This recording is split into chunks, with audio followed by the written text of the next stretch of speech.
Saludos. En la mañana de hoy, 2 de noviembre, vamos a trabajar con lo que es la carta de recomendación.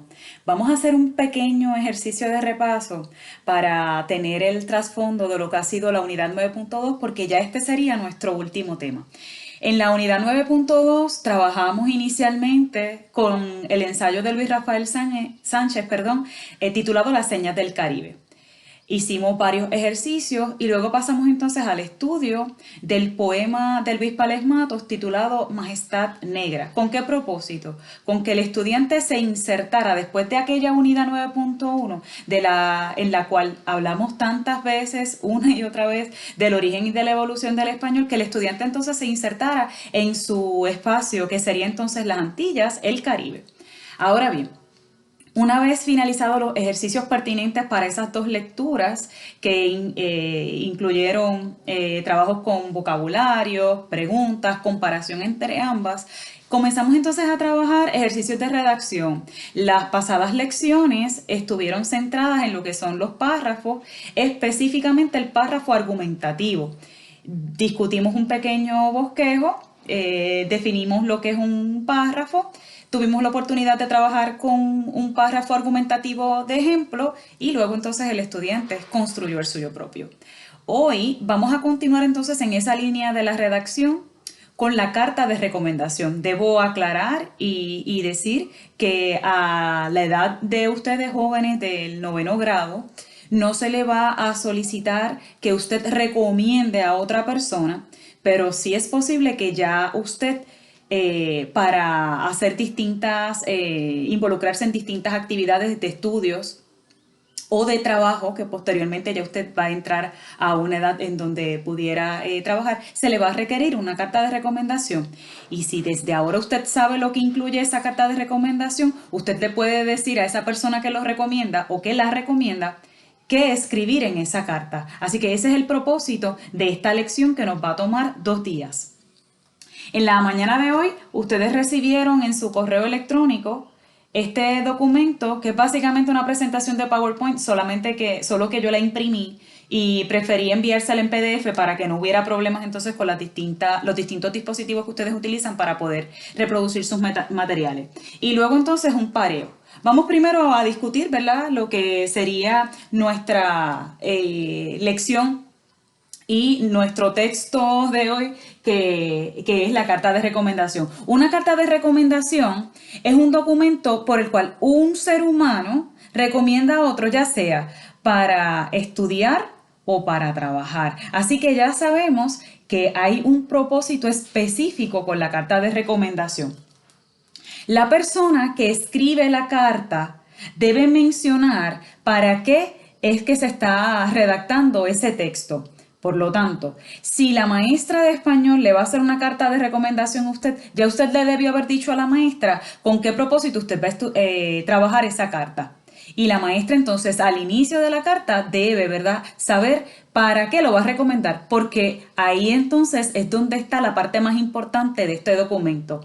La maestra entonces va a enumerar características de usted, ya sea para que entre a una universidad o alguna institución de carácter académica o para que pueda estar validado en un trabajo en específico, y la maestra necesita saber de qué características de usted debe hablar.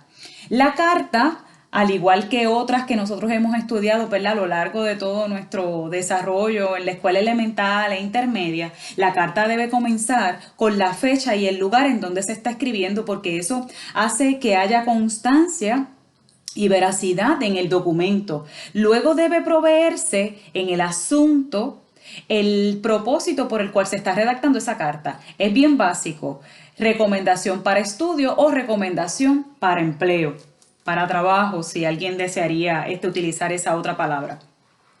Inmediatamente después necesitamos mencionar la persona que va a recibir esa carta. Se llama destinatario. Destinatario es una palabra que sale de la raíz de destino. Por lo tanto, la persona que va a recibir al final esa carta que se está redactando es el destinatario, y ese nombre debe aparecer propiamente, ¿verdad?, utilizando señor o señora antes de escribir el nombre correcto o el nombre propio, debo decir.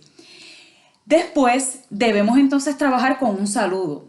De la misma manera que hacemos cuando llegamos a un lugar, que saludamos y cuando nos vamos nos despedimos, tenemos que hacer con la carta. Un saludo es un mensaje de cortesía en donde se abre el espacio entonces donde se va a redactar la carta. Luego viene el texto. Un texto para una carta de recomendación no debe exceder tal vez media página, tal vez una página completa, porque debe ser precisa, la persona que escriba debe ser concisa, debe ir al grano mencionando las características que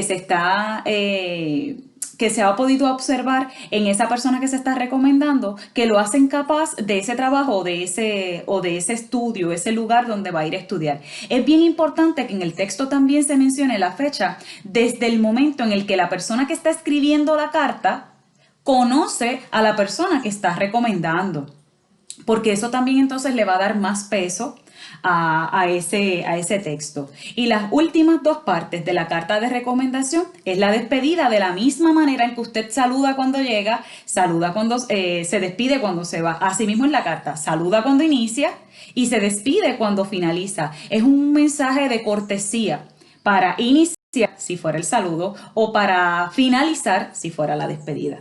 Lo último, la firma. La firma es de la persona que hizo la carta. En este caso, si alguno de ustedes estudiantes me solicitara a mí una carta de recomendación, voy a poner un ejemplo para estudiar, para entrar en el grado 10 al área de vocacional de nuestra escuela Jaime A. Collazo de Río. Al final, la que va a firmar soy yo, no es usted, porque esa firma lo que hace es que le da más validez a la carta y entonces la persona que recibe, el destinatario, ya puede ir haciendo en su mente la red de cómo es que la persona que firma conoce a ese sujeto que está recomendando y las características que pudo notar en él o en ella. Ahora, cada uno de ustedes recibió este pequeño pareo que básicamente lo que hace es colocar en la columna A las definiciones de cada una de las palabras que identifican las partes de la carta de recomendación, que son las que están en la parte B. ¿Qué va a hacer el estudiante? Mi recomendación es que lea toda la columna A primero, luego toda la columna B, y entonces comienza a contestar. Como siempre lo hemos hecho desde agosto, el estudiante solamente va a escribir el número y la letra que escoja, número y contestación, número y contestación. Voy a regalarles la número 1. En la número 1 dice nombre de la persona que recomienda. Si usted me pidió una carta a mí, yo tengo que escribir mi nombre. ¿Dónde yo escribo ese nombre? ¿Dónde yo escribo mi nombre? Al final de la carta, eso se llama firma. Y cuando usted observe el documento, la firma está en la letra B. Por eso es que al lado del número 1 yo escribí la letra B. Y así, de esa manera es que usted va a poder contestar este ejercicio que tiene un valor de 9 puntitos. Recuerde que usted va a trabajar con el bosquejo, va a estudiar cada una de esas partes y luego entonces hace el pareo. Las dudas y las preguntas las escriben en el correo que con mucho gusto yo se las puedo aclarar. Hasta luego, se cuidan.